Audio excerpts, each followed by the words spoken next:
제가 일주일 전에 그 예고 방송을 한번 드렸었죠. 대장동 1심 판결. 자, 그날 오후에 난다라고 바로 일주일 전에 이 자리에서 말씀드린 기억이 나는데 여러분들 다 아시다시피 그 대장동 업자들한테 중형이 선고됐고 정말 의미 있는 판결이 나왔습니다. 저는 이대로라면은 법원이 정말 틀은 다 만들어놨다. 여기에 그냥 점만 찍으면 된다. 그런 생각이 들어서 이 판결문이 총 719쪽입니다. 그 제가 다 읽어봤거든요. 그 내용 꼼꼼하게 하나하나 전달드리고 이 판결이 이재명 대통령의 재판에 어떤 영향을 미칠지 상세하게 분석을 해드리겠습니다. 제가 이제 그 저희 조선닷컴의 프리미엄에 기사를 상당히 상세히 썼는데 그 내용 포함해가지고 아주 자세한 내용들을 전달을 해드리겠습니다. 판결문이 도대체 왜 이렇게 두껍냐? 719쪽이면은 요즘에 책도 사실 책을 잘 안 읽기도 하고 책도 300페이지 넘어가는 것들도 많이 없는데 그 2배에 해당하는 719쪽. 야, 정말 어마어마하죠. 그런데 그렇게 될 수밖에 없는 이유가 기록이 몇 쪽인지 아세요? 25만 쪽. 25만 쪽의 기록을 특히나 이게 4년 전에 기소됐던 사건입니다. 4년 동안에 또 재판을 얼마나 많이 했겠어요. 그런 재판 결과까지 취합을 해서 판결문을 쓰려다 보니까는 719쪽이 됐다. 그래서 그 내용들 하나하나 상세하게 전달을 해드리겠습니다. 판결문이 이렇게 길어진 이유 중에 하나가 재판부가 그야말로 이제 대장동 비리 백서를 썼다는 생각이 저는 들거든요. 그래서 이 대장동 비리의 뿌리가 어디서부터 비롯됐나 그거를 이제 재판부가 하나하나 짚었습니다. 사실 대장동 개발의 역사는 굉장히 오래됐어요. 2005년도부터 대장동 개발 얘기 나오기 시작했고 그러니까 지금으로부터 한 20년 전이죠. 그런데 이제 당시에 주민들하고 성남시하고 입장차가 있었습니다. 주민들은 사실 수용 방식을 원치 않았어요. 주민들은 환지. 여러분 이제 그 재개발이나 개발 사업 좀 관심 있으신 분은 아시겠지만은 기본적으로 이 사건의 큰 틀은 환지 방식이냐 수용 방식이냐 그 두 가지를 놓고 서로 이해관계가 대립하는 그 틀로 보시면 되거든요. 자, 환지 방식은 원래 있었던 내 땅을 그러니까 개발업자들이 용도를 달리해가지고 다시 나한테 돌려주는 이런 방식입니다. 반면에 수용 방식 같은 경우에는 말 그대로 땅을 수용을 하는 거예요. 개발 주체가 땅을 그러니까 정해진 가격대로 뭐 공시지가면 공시지가, 감정가면 감정가 싸게 사는 거죠. 그러니까는 땅을 가진 사람들 입장에서 뭘 선호하겠어요? 당연히 환지 방식을 선호를 하겠죠. 반면에 지자체 같은 경우에는 싸게 땅을 수용해서 빨리 진행할 수 있는 수용 방식을 더 선호를 하게 될 겁니다. 그래서 이 사건이 처음부터도 이제 그런 대립 구도가 있었어요. 그래서 대장동 주민들은 수용 방식 원치 않았고 환지 방식으로 하길 원했고 그래서 남욱이라든지 이런 그 대장동 초기 업자들이 다 땅을 사들여서 한 80% 이상 사들였거든요. 그래서 환지 방식으로 추진을 하고 있었습니다. 그리고 그때 당시에 또 성남시는 또 이제 수용 방식으로 하려고 그러니까 반대를 했어요, 주민들이. 그런데 이때 나타난 게 누구냐? 바로 이제 당시에 성남시장에 출마한 이재명 변호사입니다. 이재명 당시 후보 같은 경우에 공약이 뭐였냐면 그래 당신네들이 원하는 대로 민간 개발로 할게. 그리고 1공단도 공원으로 만들어줄게. 이렇게 크게 두 가지의 공약을 걸고 출마를 했고 결국 당선이 됐습니다. 자, 그런데 당선이 되고 나서 입장이 또 바뀐 거예요. 그러니까 원래 주민들이 원하는 대로 민간 개발을 해주겠다고 하더니 왜 화장실 갈 때하고 올 때 마음 다르다고 하잖아요. 저는 딱 그 꼴이라고 보는데 아니야 공공개발 방식으로 할게 라고 그렇게 바꿉니다.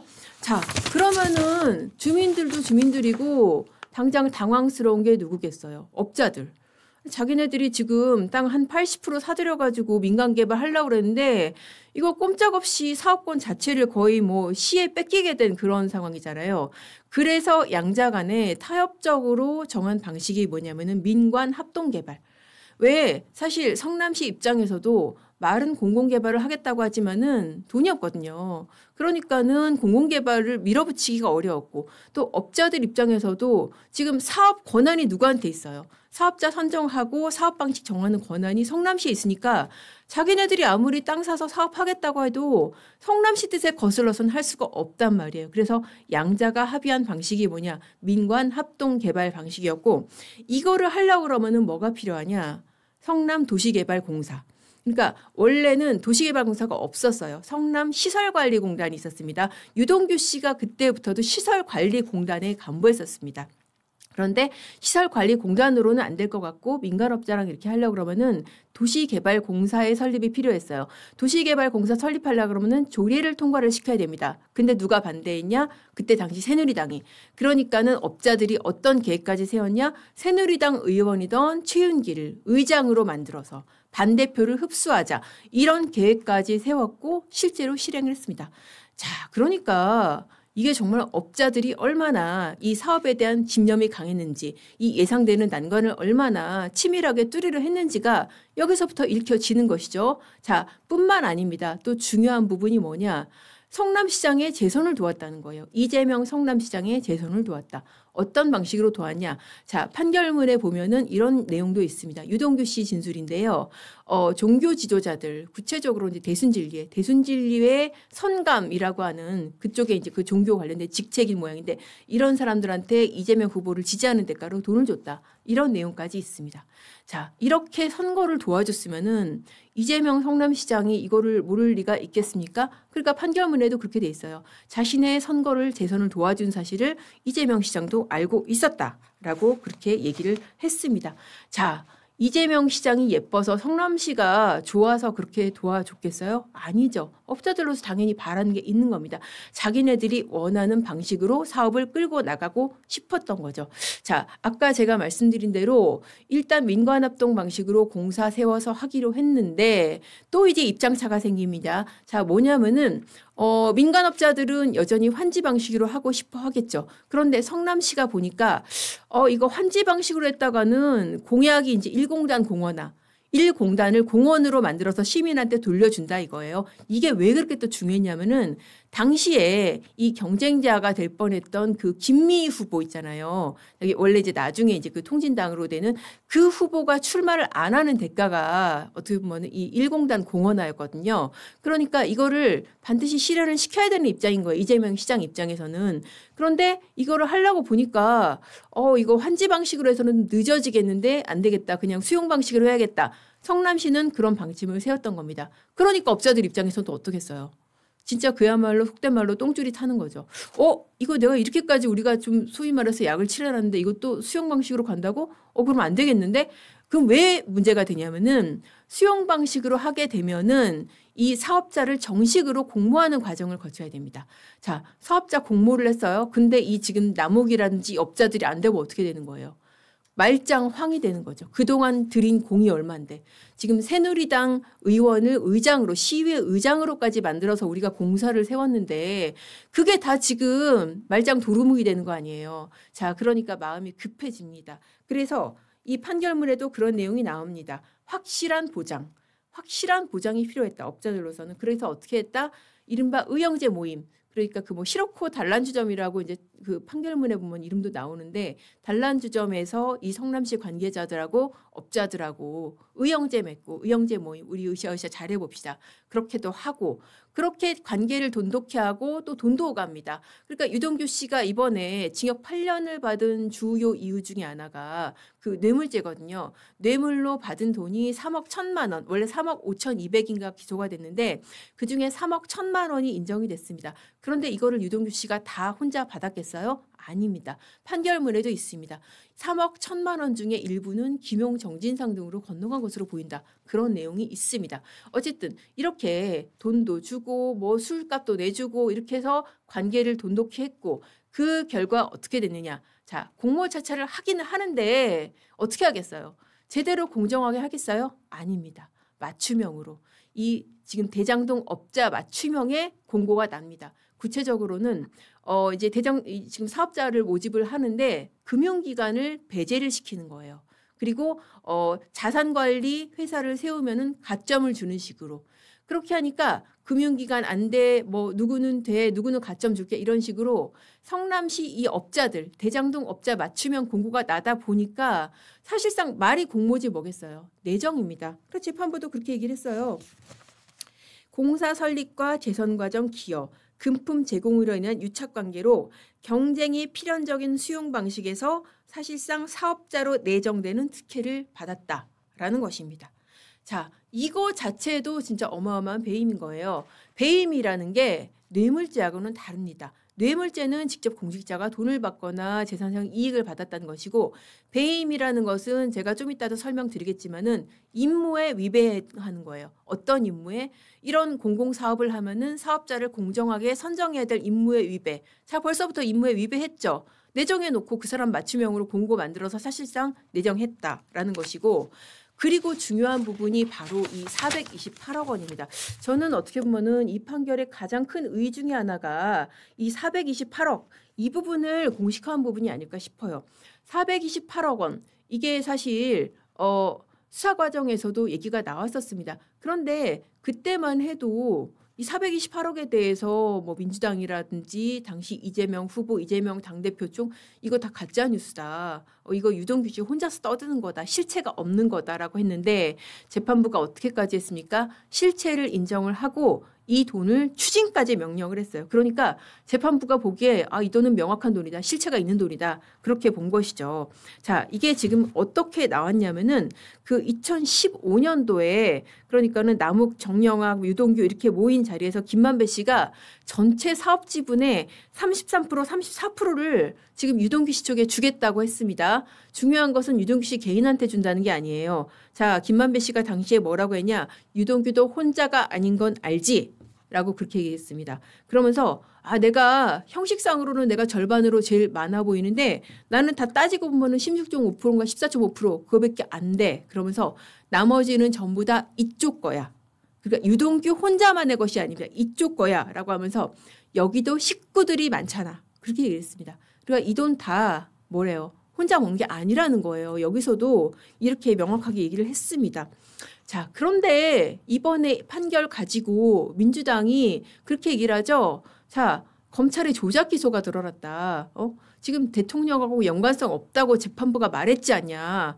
라고 그렇게 지금 주장을 하고 있습니다. 도대체 뭘 근거로 그렇게 주장을 하나?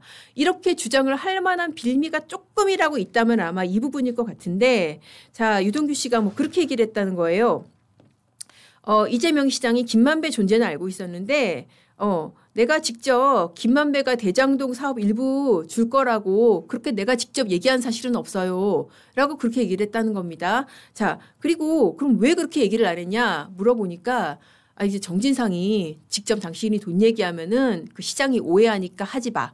그래서 안 했다는 겁니다. 그래서 결과적으로 유동규가 직접 이재명 시장한테, 자, 시장님 우리 저기 김만배가 저기 37점 몇 프로 준대요. 그렇게 얘기는 안 했다는 거예요. 그러니까 그 진술을 기초로 해서 유씨 진술만으로는 이재명 시장이 대장동 지분을 약속받았다고 보기 어렵다. 라는 겁니다. 자, 어떻습니까? 이재명이 지분을 약속받은 적이 없다라는 표현하고 유씨 진술만으로는 약속받았다고 보기 어렵다는 거하고 어떻습니까? 그러니까 유씨 진술만으로는 보기 어렵다. 이건 맞는 거죠. 그렇다고 해서 지분을 약속받은 적이 없다? 완전 클리어하다? 그건 아닌 거죠. 그러니까 이게 미묘한 뉘앙스의 차이를 갖다가 민주당이 마치 무슨 검찰의 조작 기소인 것처럼 얘기를 하는데, 자, 제가 지금까지 말씀드린 것만 해도 어떻습니까? 사업자 내정에 비리 있었죠. 그리고 428억의 실체 인정했죠. 자, 그렇게 재판부가 다 인정을 한 겁니다. 자, 그리고 이 428억이 원래는 그거보다 훨씬 많은 돈이었어요. 뭐냐면은 김만배가 전체 지분의 절반 49%인데 그거의 4분의 3. 그러니까 김만배보다도 내부 지분이 더 많았었어요. 그래서 전체 지분의 37.4%. 원래 최대 지분이 유동규 측, 그러니까 성남시 측 지분이었었습니다. 자, 그런데 그게 점점 줄어든 거예요. 그래서 김만배 지분의 절반으로 줄었다가, 그래서 나중에 700억 원이 나왔다가 여기서 이제 무슨 뭐 50억 클럽에 줄 돈 빼고 못 빼고 하면서 428억으로 최대 확정이 된 겁니다. 자, 그러면은 도대체 원래 대장동에서 성남시가 받을 돈이 얼마였었냐? 이게 지금 이 돈만 받고 절대 나가 떨어질 그럴 판이 아니었다라는 거예요. 저 죄송한데 물 좀 갖다 주시네. 목말라가지고. 네. 원래 예상되는 개발 이익이 4천억에서 5천억이라는 겁니다. 그게 판사의 뇌피셜이 아니에요. 누구 계산인가? 정영학 씨 계산이다. 자, 그러니까 정영학 씨가 회계사잖아요. 회계사에다가 토지개발 사업을 여러 번 했습니다. 굉장히 꼼꼼하고 치밀한 사람이에요. 이 사람이 계산을 했을 때 4천억에서 5천억. 그것도 최소 금액입니다. 왜 정영학 씨가 그런 얘기 했잖아요. 나중에 이제 정권 바뀌고 나서 계엄 있고 정권 바뀌고 나니까 검찰이 증거를 조작했어요. 내가 그렇게 얘기한 적이 없어요. 라고 했는데 재판부가 어떻게 했습니까? 아니야. 증거 조작 없어. 너가 얘기한 대로 그거 네가 자료 갖고 얘기한 거잖아. 검찰은 너한테 그렇게 구체적인 거 물어보지 않았는데 네가 그렇게 시뮬레이션 돌려보고 얘기한 거잖아. 증거 조작 없어. 라고 그렇게 재판부가 그것도 확정을 지어줬습니다. 아무튼 정영학 스스로의 계산에 따르더라도 최소 금액이 이익이 4천에서 5천억이라는 것이고 그러면은 공사는 여기서 최소한 얼마를 먹을 수가 있어요. 이 회사를 만들어서 사업을 하는데 공사, 아까 그 힘들게 만들었던 공사 있잖아요. 공사의 최소 지분이 50.1%예요. 그러니까 최소 얼마는 먹을 수가 있어요. 절반 이상은 먹을 수가 있는 거 아니에요. 자, 그런데 얼마만 가져갔다? 1,830억, 그러니까 받은 금액은 30억. 이것만 가져갔다는 거예요. 그러니까 이게 지금 그 계산 금액으로 보면은 공사가 받을 수 있었던 금액이 지금 그 재판부가 계산한 내역이 이렇게 돼요. 택지를 개발해가지고 그 배당 받은 금액이 이제 5,916억 원입니다. 그럼 그중에 절반 먹을 수 있었으면 2,958억이잖아요. 그런데 공사가 실제 배당받은 거는 1,830억. 이게 어디서 나왔냐면은 그 택지 용지 중에서 A10 블럭이 있습니다. A10 블럭 가액 상당. 이것만큼만 준 거예요. 그래서 그 가액이 1,830억. 그러면은 얼마를 피해보냐? 원래 받을 수 있었던 돈이 2,958억이라고 그랬잖아요. 실제 받은 돈이 얼마냐? 1,830억. 그러면 그거 빼면 얼마예요? 1,128억은 받을 수 있었는데 못 받았다는 거잖아요. 이게 고스란히 공사의 피해로 돌아갔다는 겁니다. 자, 그렇게 해서 이만큼이 피해액인 거예요. 근데 이번에 그러면은 왜 재판부가 뭐 피해액을 확정할 수 없다고 그래서 뭐 일부 무죄를 냈냐? 이거는 뭐냐면은 배임죄라는 게 그렇게 되는 거예요. 배임죄는 임무를 위배해서 그러니까는 본인한테 손해를 입혔을 때 성립됩니다. 이게 지금 많은 분들이 오해를 하시는데 이재명 당시 성남시장이 돈을 받았다는 범죄가 아니라 임무를 위배했다는 거예요. 자, 배임죄가 형법 35, 이번에 폐지하겠다고 하잖아요. 민주당에서 이거 폐지하겠다고 하죠. 내용이 보면 그렇습니다.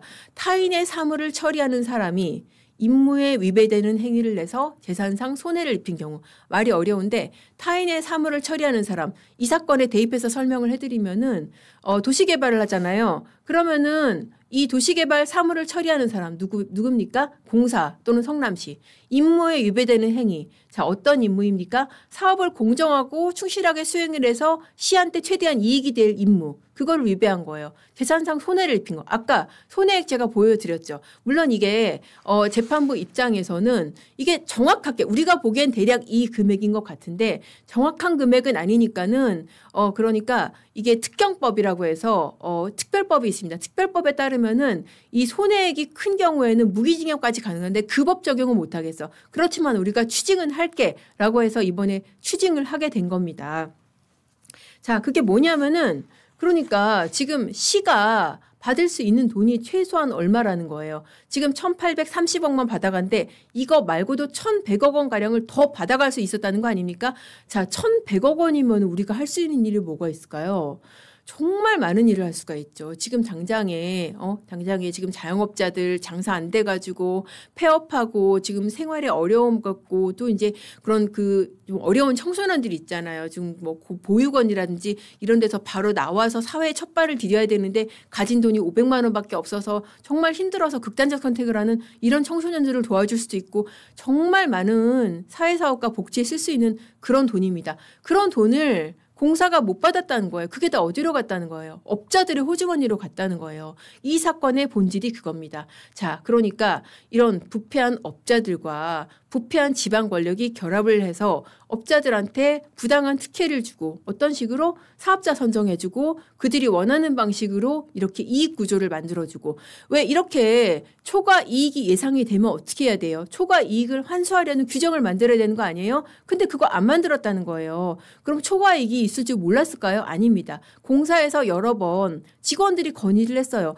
이거 초과 이익이 많이 생길 것 같은데 이거 1,830억 원 말고 추가 이익 환수해야 되는 거 아니에요? 그런 건의들이 다 묵살이 당했습니다. 누구에 의해서 묵살이 당했냐? 성남시 고위 관계자들. 고위 관계자의 정점이 누구겠어요? 사실 시장이잖아요. 시장이 이 사건에서 어떤 말을 했다라고 안 나온다고 그래서 시장이 책임이 없는 구조가 아니잖아요. 자, 그렇게 해서 이 임무의 위배에서 시에 손해를 입혔다. 시에 손해를 입혔다는 거는 결국 그 손해가 어디로 간다는 거예요? 다 우리한테 간다는 거 아닙니까? 시민의 국민의 세금으로 다 손해가 다 돌아간다는 거예요. 자, 그렇게 해서 이 사건에서 최종적으로 인정이 된 것들이 이제 업무상 배임입니다. 그리고 뭐 손해액이 확정이 안 된다고 해서 특경법은 적용이 안 됐지만은 재판부가 보기에는 나름대로 이게 손해가 커 보인다라고 해서 추징까지 그렇게 했습니다. 자, 재판부가 제가 보니까 굉장히 화가 많이 났어요. 왜 화가 났냐? 이거 당신네들이 지금 사업 방식을 갖다가 이렇게 사업자한테 유리한 방식으로 해서 폭리를 취해놓고 하나도 공공으로 환수 안 했다. 그겁니다. 자, 뭐냐면은 업자들이 처음부터 주장을 하던 게 뭐냐면은 아니 이거 지금 우리가 지금 부당하게 폭리를 취한 게 아니라 그냥 당시에 부동산이 상승을 했다고요. 부동산 상승 대세기라서 우리가 돈을 많이 번 거지. 우리가 성남시하고 유착해서 폭리를 취한 게 아니라고요. 라고 주장을 했는데 재판부가 판결에서 뭐라고 그랬냐. 자, 지가 상승에 따른 이익도 당연히 반반씩 나눠야 됐다. 당연한 얘기 아닙니까? 많은 얘기죠. 그걸 왜 당신들이 다 폭리를 취하느냐 그거예요. 그러면서 성남시가 수용 방식을 택해서 주민토지가 헐값에 수용이 되고 그만큼 업자들이 비용을 절약한 만큼 이 지가 상승에 따른 이익을 독식해서는 안 된다. 굉장히 정당한 분도고 정당한 지적이죠. 자, 이런 얘기도 했습니다. 민간 업자들이 부동산 상승에 따른 이익을 왜 다 가져가야 되는지 알 수가 없다. 선고 과정에서.